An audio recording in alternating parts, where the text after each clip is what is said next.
Hello guys, welcome to my channel. तो भाई, पढ़ाई कैसी चल रही है? ठंड आ चुका है। बिस्तर में रजाई मोड़ के सोने में बहुत मज़ा आ रहा है, मुझे पता है। मैं भी अभी सो रहा हूँ। लेकिन भाई, तुम्हारा सोने का टाइम अभी नहीं है। अभी अभी तुम्हें पढ़ना है। एग्ज़ाम बहुत ही करीब है। 4 मंथ्स बचे हैं। कैसे करे, क्या करे? सिलेबस ख़त्म नहीं हुआ है।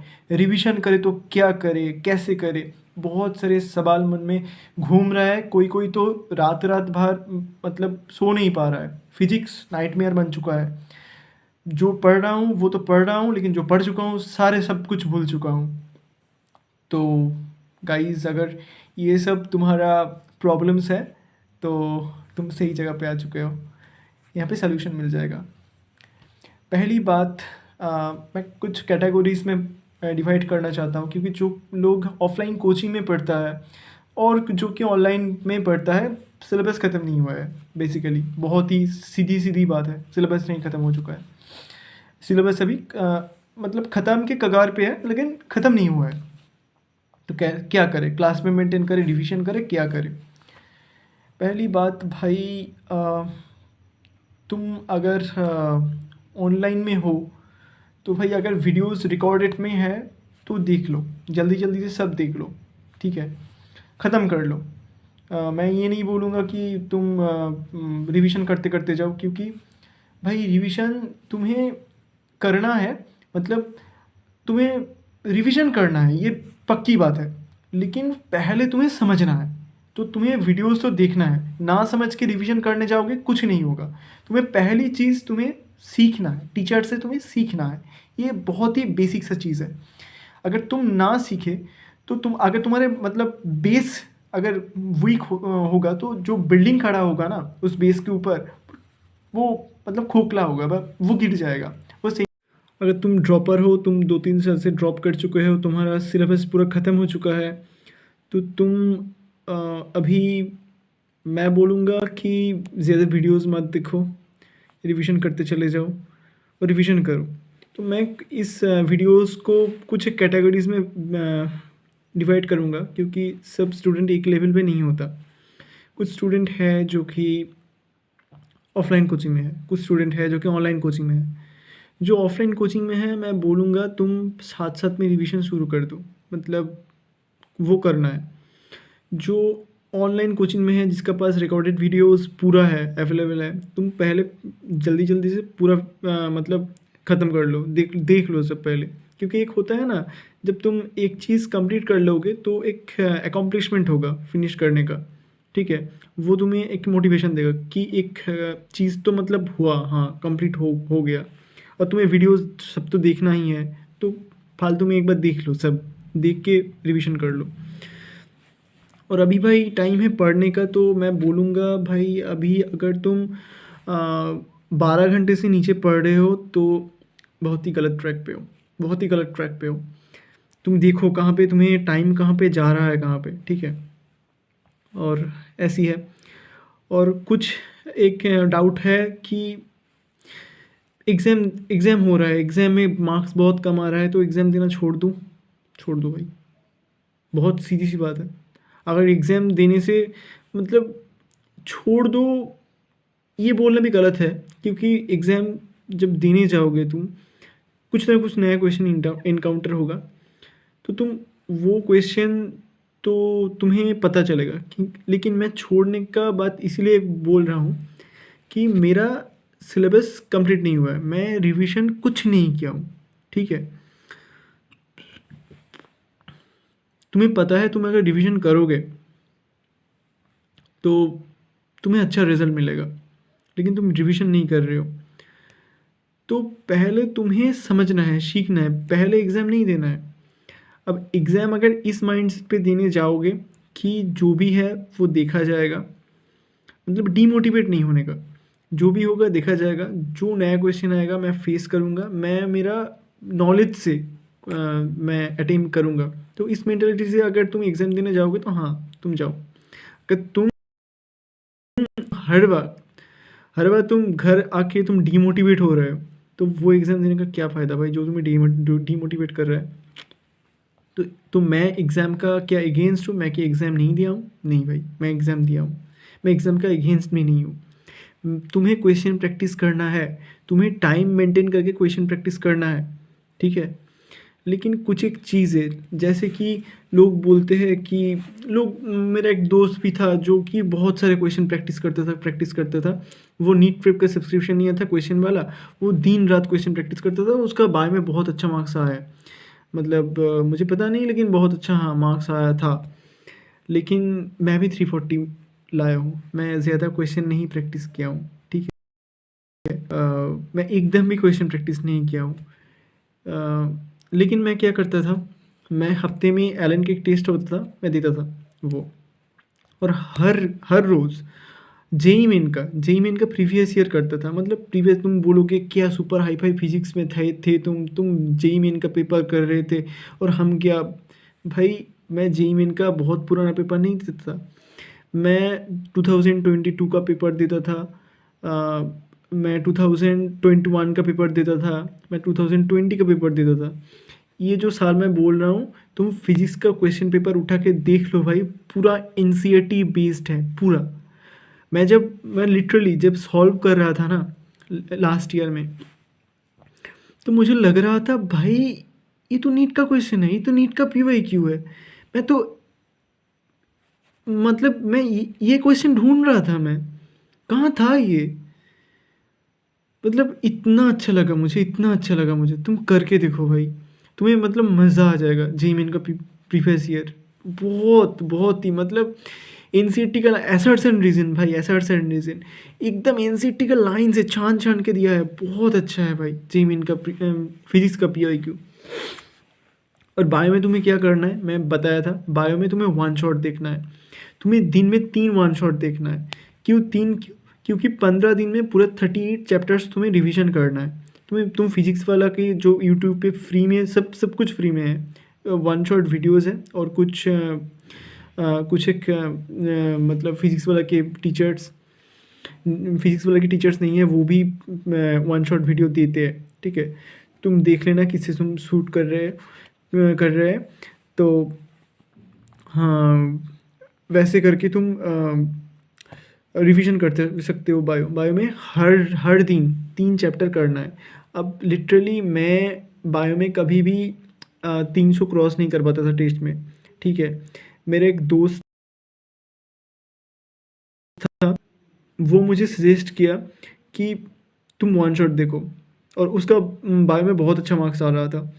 तो मुझे वो सजेस्ट किया कि तुम देखो, मतलब वन शॉट देखो, तब तुम्हारा इम्प्रूव होगा।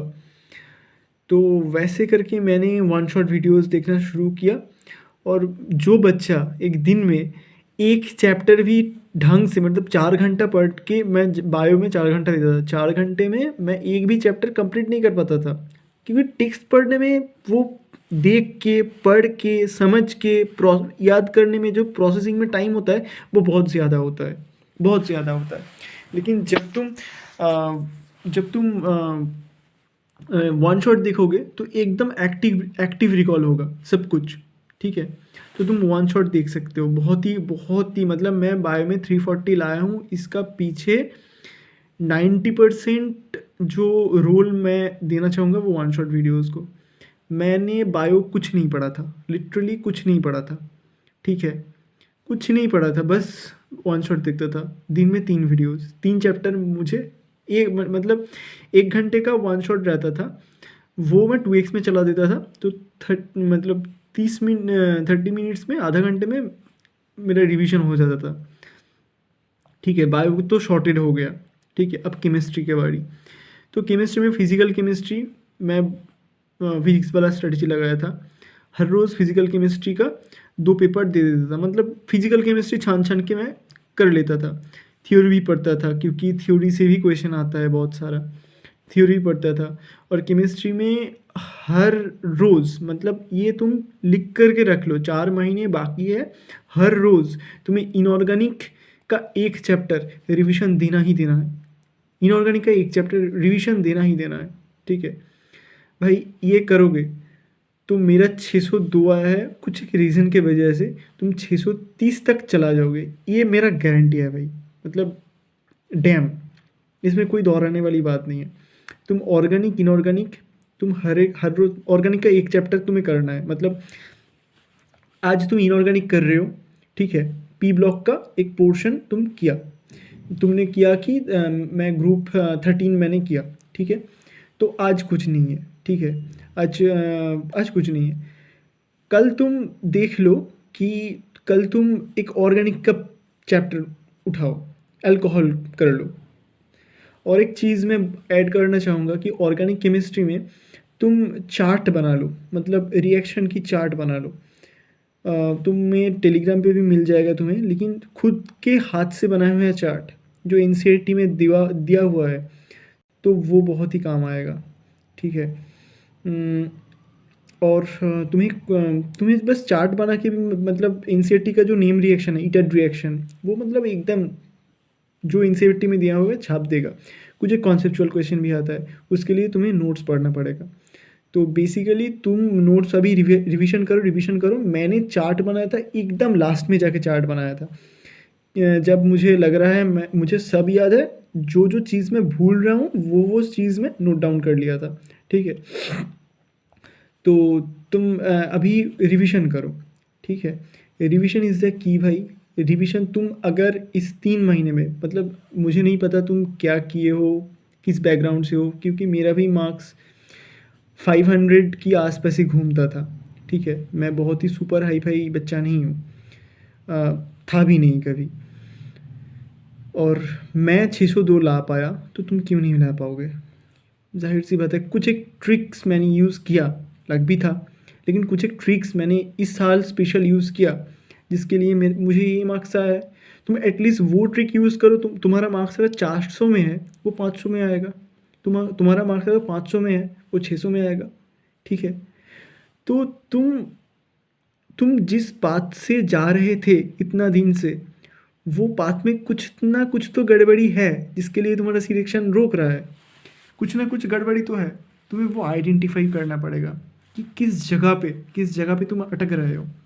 तो मैं सीधी सी बात बोल सकता हूँ, मेरा वीक पॉइंट मेरा स्ट्रॉन्ग पॉइंट मुझे पता चल गया था कि भाई मैं जितना भी पढ़ लूँ फिजिक्स में, तो मेरा मतलब 180 में 180 मुझे नहीं आने वाला है। केमिस्ट्री में शायद आएगा 100, मतलब 50 तो ले आऊँगा मैं, इतना मुझे पता था, जो कि हुआ नहीं भाई। लेकिन देखो, मेरा सिंपल स्ट्रेटेजी था, बायो में मुझे 350 लाना है, ठीक है। मुझे 600 तो लाना था, बायो में मुझे नहीं मुझे 590 लाना, 190 लाना था मुझे, ठीक है। बायो में 350 और बाकी फिजिक्स में 100 और केमिस्ट्री में 120, ऐसे करके कुछ हिसाब था, ठीक है। लेकिन तुम्हारे लिए वो नहीं है, मतलब वेस्ट बंगाल का काट ऑफ भी इस बार और 590 नहीं जाने वाला, ठीक है। जनरल के लिए वो तो 600 जाने वाला है।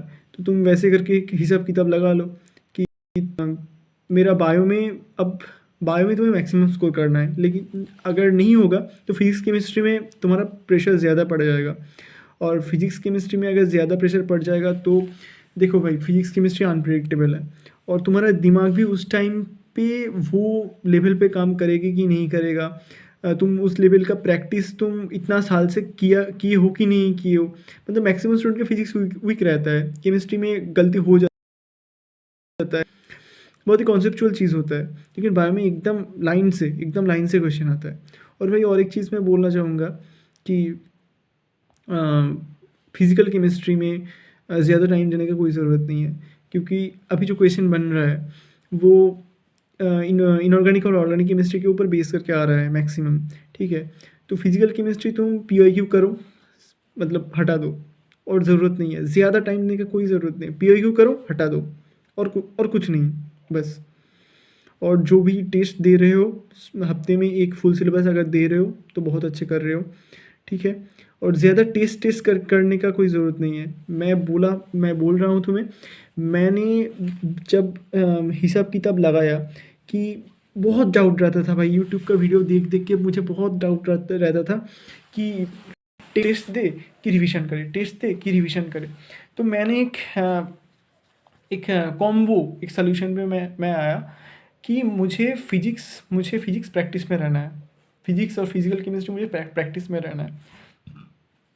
और इसीलिए मैंने क्या किया, मैं हर रोज़ जेईई मेन का 2 पेपर, मतलब 40 क्वेश्चन रहता है शायद, और नहीं तो 30 क्वेश्चन रहता है जेईई मेन में, 30 क्वेश्चन रहता है। तो 30 वो 60 क्वेश्चन मैं क्या करता था, टाइम लगा के, मतलब 1.5 घंटा लगा के और 1 घंटे में, मतलब वो टाइमर लगा के पूरा करता था।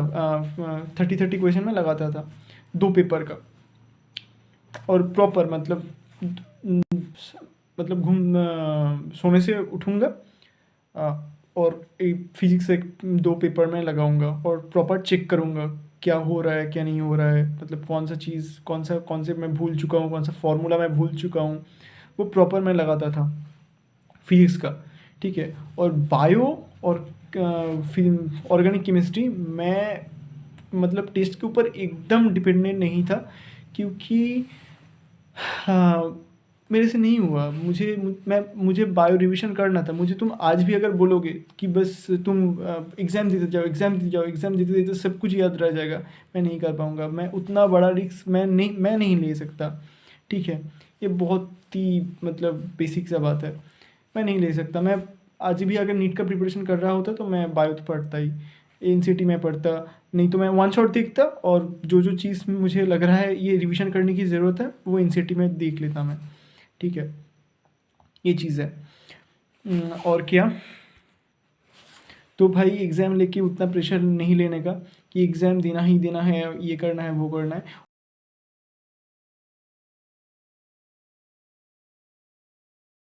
और भाई पार्ट सिलेबस टेस्ट मत दो, मतलब मत ही दो, छोड़ दो पूरा देना। पार्ट सिलेबस देख के कोई फ़ायदा नहीं है, क्योंकि तुम्हारा एग्ज़ाम आएगा उस जगह से, मतलब फुल सिलेबस से। पार्ट सिलेबस देना छोड़ दो, कोई फ़ायदा नहीं है। तुम्हें टेलीग्राम पे फुल सिलेबस टेस्ट मिल जाएगा। आकाश का भी है, अलाइन का भी है, सबका है, टेलीग्राम पे सबका है, सर्च करो मिल जाएगा। और तुम एक बुक भी खरीद सकते हो। तुम अगर बोलोगे तो मैं रिव्यू भी कर दूंगा। कुछ टेस्ट का पब्लिशर्स है जो कि बहुत ही अच्छा क्वेश्चंस पेपर सेट करते हैं। ठीक है। और मैं तो बेसिकली जेईई मेन के ऊपर पूरा रिलाई कर गया था। मतलब जेईई मेन मुझे तो फिजिक्स का क्वेश्चन पेपर चाहिए था, और इस टेस्ट मतलब जो पब्लिशर से बुक खरीदते हो ना, जो पब्लिशर से जो तुम टेस्ट पेपर के लिए बुक खरीदते हो, तो उसमें एक दिक्कत है कि वो फिजिक्स बहुत हार्ड बना देता है, केमिस्ट्री बहुत हार्ड बना देता है, बायोलॉजी एनसीईआरटी से नहीं देता। क्या करने का क्या फ़ायदा, मुझे पता नहीं चलता। ये लोग मतलब एम्स मार्स के लिए शायद पढ़ा रहा है, इस प्लैनेट का मेडिकल कॉलेज के लिए वो लोग नहीं का क्वेश्चन पेपर सेट करते, मुझे ऐसा लगता है। ठीक है, वो अगर तुम कमेंट में बोलोगे तो मुझे भी मोटिवेशन मिलेगा वीडियोस बनाने के लिए, क्योंकि पिछले वीडियो में बहुत कम व्यूज़ आया था। और हाँ, और मतलब तुम सब्सक्राइब करो ना करो मुझे कोई फ़र्क नहीं है, मतलब कुछ फ़र्क नहीं पड़ता, बस तुम लाइक कर दो, क्योंकि मुझे मोटिवेशन मिलता है, तुम लाइक कर दो। और अगर अच्छा लगा तो कमेंट कर देना। ठीक है, तो आते हैं, बाय।